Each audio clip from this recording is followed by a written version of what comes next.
So when people have an addiction of some sort, even like food addiction, what happens is we create these stories that satisfy the addiction. The addiction becomes a goal or attached to a goal. So let's say it's food. Then your goal is really focused on getting food, eating food, being with food, having food. So the goal is very fixated on food or the addiction. And by the way, just because you find yourself eating food or gravitating towards food or wanting more food doesn't mean it's an addiction. I want to make that very, very clear. There can be different reasons for eating the way that you eat, okay, or going for food. Lots of different motivations could be behind that maybe don't have anything to do with the food itself. So just want to make that clear. But let's say you feel in this way. Regardless, what happens is you start justifying those behaviors to satisfy the need. And when you justify the behaviors, what you're doing is you're creating new stories that help you to continue to satisfy the addiction.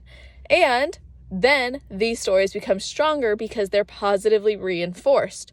For example, let's say you are like, I'm addicted to cookies. And then all you can think about is cookies and getting your next cookie.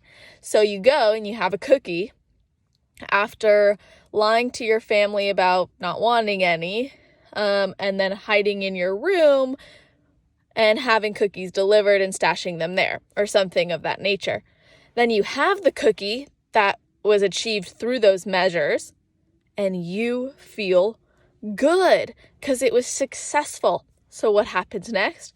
You repeat the behavior, but in an even maybe more calculated way or strategic way, or it just becomes smoother. The process to the goal becomes smoother because you've practiced it, it proved to work, and now it's safe to continue that, or it's beneficial to continue that. So then in order to release that, now again, this is not a blanket statement. There can be many different reasons and approaches. So I want to make it very clear. This isn't a one size fits all ever. Nothing up here ever is. But this is a great principle to consider. You have to be willing to let it go. Let go of the goal, the addiction. And you have to feel safe to do that. You have to feel like that's okay. So you might have to ask yourself, well, why am I so attached to this? What is it bringing to my life? What would letting go of it mean for me? And that can kind of start to give you some insight into where the resistance is to actually saying, I'm done, no more. I'm going to pursue something different. I'm going to do something else. And when I say the word goal or when I say the word pursue, you maybe associate that with more positive things. But regardless, if there is a need that's unsatisfied, it becomes something we fixate on, which can easily turn into external sources of addiction, or it can turn into focus that, takes us away from other things in our life that matter. Just like people who are very hungry tend to only think about food because naturally the body has a need to biologically be protected and fueled so it can function and support you in this world.